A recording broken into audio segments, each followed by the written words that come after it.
தந்தை, மகன், தூய ஆவியானவர் நம்மை நிறைவாக ஆசீர்வதிப்பாராக. ஆமென். நண்பர்களே, கோடி அற்புதர் அந்தோனியார், கோடி அற்புதங்களுக்கு சொந்தக்காரர். அற்புதங்களை நிகழ்த்தி கொண்டே இருந்தார். காரணம் விசுவாசம். ஆண்டவர் அவருக்கு அவ்வளோ அபிஷேகத்தை பொழிந்தார். எனவே அவர் நாளாக என்று அந்தோனியாரே எங்களுக்காக செபியுங்க, எங்கள் வாழ்க்கையில் அற்புதம் நடக்கட்டும், ஆசீர்வாதம் நடக்கட்டும் என்று ஒப்பு கொடுப்போம். ஆண்டவரை இன்னும் உணரணும், ஆண்டவரை இன்னும் அறிந்து கொள்ளணும். இறைவார்த்தை தருகிற நற்செய்தி வாழ்த்தொலியை வாசிக்கிறேன். என் மீது அன்பு கொண்டுள்ளவர் நான் சொல்வதை கடைபிடிப்பார். ஆண்டவருடைய பிள்ளைகளாக தான் வாழ்வாங்க. ஆண்டவருடைய பிள்ளையா இல்லைன்னா அவங்க ஆண்டவருடைய பிள்ளையா வாழ மாட்டாங்க. தீமை தான் இருக்கும், தவறுகள் தான் இருக்கும். யார் ஆண்டவருடைய மகனோ மகளோ அவர் ஆண்டவருக்குரிய காரியமாக அன்பு, தாழ்ச்சி. நான் ஒரு நாள் ஒருத்தவங்கிட்ட பேசிட்டு இருந்தேன். அவங்க சொன்னாங்க, கோவப்பட்டா நான் என்ன வேணாலும் பண்ணுவேன். அவங்க ஆண்டவருடைய பிள்ளையா இருக்க முடியாது. எது நியாயமோ நான் அதை செய்வேன், அதுதான் ஆண்டவருடைய பிள்ளையா இருக்க முடியும். நான் கோவப்பட்டா தீமை மனசுல தோணும். அப்ப தீமையை நீங்கள் செய்து விடுவீர்களா? ரொம்ப அழகா ஆண்டவர் சொல்றாரு, என் மீது அன்பு கொண்டுள்ளவர் நான் சொல்வதை கடைபிடிப்பார். என்ன சொல்லியிருக்காரு? அன்பாயிரு, மன்னிச்சிரு, நேசிரு, நான் உண்மைக்காக நில்லுன்னு சொல்லியிருக்கார். சாட்டை எடுத்தவரும் இயேசுதான். ஆனால் அது நீதிக்காக, எதிர்ப்பதற்காக மட்டுமல்ல, கோபத்தை வெளிப்படுத்த மட்டுமல்ல.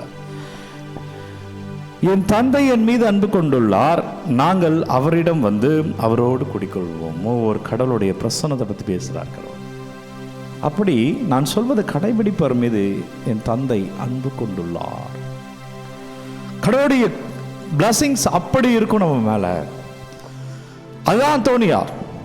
ஏன் அந்தோனியார் இவ்வளவு புதுமைகள் செய்தார்? அவர் வாழும் பொழுது எல்லோரை போல வாழ்ந்த ஒரு குரு தானே, மற்ற குருக்களை போல இருந்தவர் தானே. ஆனால் அவருக்கு மட்டும் எந்த வல்லமைனா விசுவாசம் அப்படி இருந்தது. அதனால நாங்கள் அவரிடம் வந்து குடிக்கொள்வோம். ஆண்டவர் கிருபை அவர் மேல குடிக்கொண்டிருந்ததால் அவர் அப்படி அற்புதங்களை செய்து கொண்டே இருந்தார். இது யாருக்கு வேணா நடக்கும். யாரெல்லாம் நம்பிக்கை வைக்கிறார்களோ, யாரெல்லாம் ஆண்டவர்கிட்ட முழு விசுவாசம் இருக்காங்களோ அவங்களுக்கு ஆண்டவர் அப்படி வந்து குடிக்கொள்வார். அவர் குடிக்கொண்டு விட்டாலே அற்புதங்கள் நடக்கும். அவர் குடிக்கொண்டு விட்டாலே ஆசீர்வாதங்கள் நடக்கும்.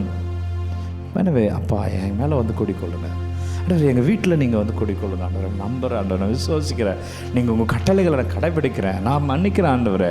அப்பா நான் விட்டு கொடுக்குறேன் ஆண்டவரே. அப்பா நான் நேசிக்கிறேன்ப்பா, என்னை தொடுங்க, ஆசீர்வதிங்க. அந்தோனியாரே அப்பேற்பட்ட செயல்கள் செய்ய எனக்காக ஜெபிங்க. ஒப்பு கொடுத்து ஆராதிப்பு. நன்றி அப்பா, நன்றி, ஆராதனைக்கு நன்றி. செவ்வாய்க்கிழமை கோடி ஏற்பது அந்தோனியார் எங்களுக்காக ஜெபிங்க ஆண்டவரே. உமக்கு நன்றி செலுத்துகிறோம் அப்பா, உம்மை துதிக்கிறோம். வல்லமையான இறைவனுக்கு நன்றி செலுத்தி ஆராதிக்கிற வேலையில் ஆண்டவர் சொல்றார். இன்னைக்கு நற்செய்தியில் பாருங்க, மார்க் நற்செய்தி 8வது அதிகாரம் 14 to 21 வரை உள்ள இன்றைக்கு நற்செய்தி. ஆண்டவர் சொல்கிறார், நீங்கள் உங்களிடம் அப்பம் இல்லை என ஏன் பேசிக்கொள்கின்றீர்கள்? என்ன சாப்பிட்றதுக்கு இல்லைன்னு பேசுகிறாங்க சீடர்கள். ஆண்டவர் பெரிய பெரிய காரியங்கள் செய்து கொண்டிருக்கிறார். நம்ம வாழ்க்கையை கூட அப்படியே ஒப்பிட்டு பாருங்கள். சீடர்களை பார்த்த உடனே ஆண்டவர் கேட்குறார், நீங்கள் என்ன பேசிகிட்டு இருக்கீங்க? நான் என்ன செஞ்சுட்டு இருக்கிறேன்? நீ ஏன் பயந்துட்டே இருக்கிற? நீ ஏன் சோகமாக இருக்க? உனக்கு ஏன் சந்தேகம் வருது? என்ன நடக்குமே என்ற உணர்வு ஏன் வருது? என் ஆண்டவருக்கா மாற்றிடுவார், என் ஆண்டவருக்கா செய்வார். அதை நோக்கியில் நீ பயணிச்சிருக்கணும். நேர்மறையாக சிந்தனையில் இருக்கணும். பாசிட்டிவாக ஒரு ஆப்டிமிஸ்டிக்காக தானே நீ இருக்கணும் மகனே. ஆண்டவர் சீடர்கிட்ட பேசுகிற பாருங்க, நீங்கள் உங்களுடைய அப்பம் இல்லை என ஏன் பேசுகிறீர்கள்? இன்னுமா நீங்கள் உணராமலும் புரிந்து கொள்ளாமலும் இருக்கிறீங்க. 2000 ஆண்டுகள் உங்களுக்கு என்ன வயசு இருக்குங்க? அத்தனை வயசு வரை நீங்க எவ்வளவு ஆண்டவருடைய பிளஸிங்ஸை பார்த்துருக்கீங்க, எவ்வளவு அற்புதங்களை கேட்டுருக்கீங்க, நற்செய்தியில பார்க்குறீங்க, சாட்சி சொல்றாங்க. இன்னுமா உணராமலும் புரியாமலும் இருப்ப. நான் உன்னை எவ்வளோ பேசிக்கிட்டே இருக்கிறேன் உங்ககிட்ட. நீ கோயிலுக்கு வந்தாலே இந்த குருக்கள் மூலமாக, பல சாட்சிகள் மூலமாக, பல இடங்களில் அவர்கள் சாட்சி சொல்வதன் வழியாக நான் பேசிக்கிட்டே இருக்கிறேன். நீ எப்போ உணர்வ? நீ எப்போ புரிந்து கொள்வ? ஏன் அடுத்தது நினைச்சே பயந்துட்டு இருக்கிற? என் வாழ்க்கைக்கு என்ன நடக்குமோ என்ற அச்சத்தில் இருக்கிற? ஏன் சந்தேகம் என்ற கேள்வி உனக்கு வந்துகிட்டே இருக்கு? நீ ஏன் நம்பல? ஆண்டவர் கேட்கிறார். ஆண்டவர் சொல்றார் பாருங்க, உணராமலும் புரியாமலும் இருக்கின்றீர்கள், உங்கள் உள்ளம் மழுங்கியா போயிற்று. எப்ப நீங்க என்ன பார்ப்பீங்கன்னு கேட்கிறார். எப்ப நீங்க என்ன அறிந்து கொள்வீங்கன்னு கேட்கிறார். நான் செய்ய முடியும் ஏன் நம்பாம நீ அதை நம்பியிருந்தனா நீ அடுத்ததை குறித்து யோசிச்சு இருப்ப. நீ நம்பாத நாள் பயந்துட்டே இருக்கிற, சந்தேகத்தோடு இருக்கிற.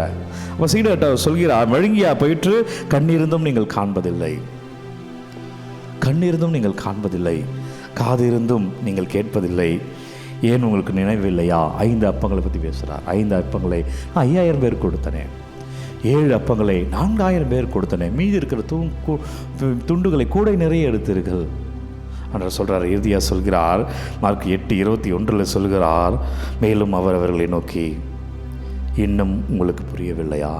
இந்த ஆராதனையில் ஆண்டவர் நம்மை பார்த்து இப்படி தான் இந்த ஆராதனைக்கு முடிக்கிறார். இன்னும் உனக்கு புரியலையா? நான் எல்லாத்தையும் செய்வேன், உனக்கு புரியலையா? நான் உன்னை பார்த்துக்கொள்வேன், உனக்கு புரியலையா? உன்னை சாட்சியப்படுத்துவேன், உனக்கு புரியலையா? உன்னை உறுதிப்படுத்தி கொண்டிருக்கிறேன், உனக்கு ஒன்றும் புரியலையா? நீ தைரியமா போ, எல்லாம் நல்லது நடக்கும் என்பது உனக்கு புரியலையா? நான் உனக்காக தான் சிலுவையை சுமந்து கொண்டு உயிர் துறந்தேன், உனக்காக தானே ரத்தம் சிந்தினேன், உனக்காக தானே பாடுகள் பட்டேன். பிரியமான மகனே, புரியலையா? நம்பிக்கையோடு இருங்க, மகிழ்ச்சியாய் ஜெபிப்போம். நன்றி அப்பா, வல்லவரே நன்றி, நல்லவரே நன்றி. அப்பாவை துதிக்கிறோம், ஆண்டவரே நமக்கு நன்றி செலுத்துகிறோம். இந்த ஒரு செவ்வாய்க்கிழமை கோடி 40 நாளில் எங்கள் மேலே இருக்கிற தீமைகள், தவறான எண்ணங்கள், எதிர்காலத்துக்கு கொடுத்த அச்சங்கள், பயங்கள் எல்லாம் ஒப்பு கொடுக்கிறோம். நீங்கள் ஆசீர்வதிங்க ஆண்டவரே, நீங்கள் விடுதலை தாங்க அப்பா, நீங்கள் வழி நடத்துங்க தகப்பனே, உங்கள் கிருபையால் வாழ அப்பா, உங்கள் வல்லமையிலே வாழ ஆண்டவரே, உங்கள் அபிஷேகத்தில் நாங்கள் நிறைந்திருக்க வல்லமையான நற்கருணை ஆண்டவர் உங்களை தொடுவாராக. ஆண்டவர் உங்களை ஆசீர்வதிப்பாராக. நற்கருணை ஆண்டவர் அபிஷேகத்தில் ஆசீர்வாதமாய் இருப்பீர்களாக. வல்லமையான இறைவனுடைய ஆசீர்வாதத்தை பெற தலைவணங்கி ஜெபிப்போம். எல்லாம் அல்ல இறைவன் நம்மை தந்தை, மகன், தூய ஆவியார் நம்மை நிறைவாக ஆசீர்வதிப்பாராக. இந்த நாளும் இனிய நாளே. அன்பர்களே, ஒவ்வொரு நாளும் விடியற்காலை 3 மணிக்கு இந்த ஆராதனை வழங்கி கொண்டிருக்கிறோம். யாருக்கு தேவையோ அவர்களோடு பகிர்ந்து கொள்ளுங்கள். ஒரு விண்ணப்பங்களை கமெண்டில் அனுப்ப உங்களுக்காக நான் தொடர்ந்து ஜெபிக்கிறேன். God bless you. Take care.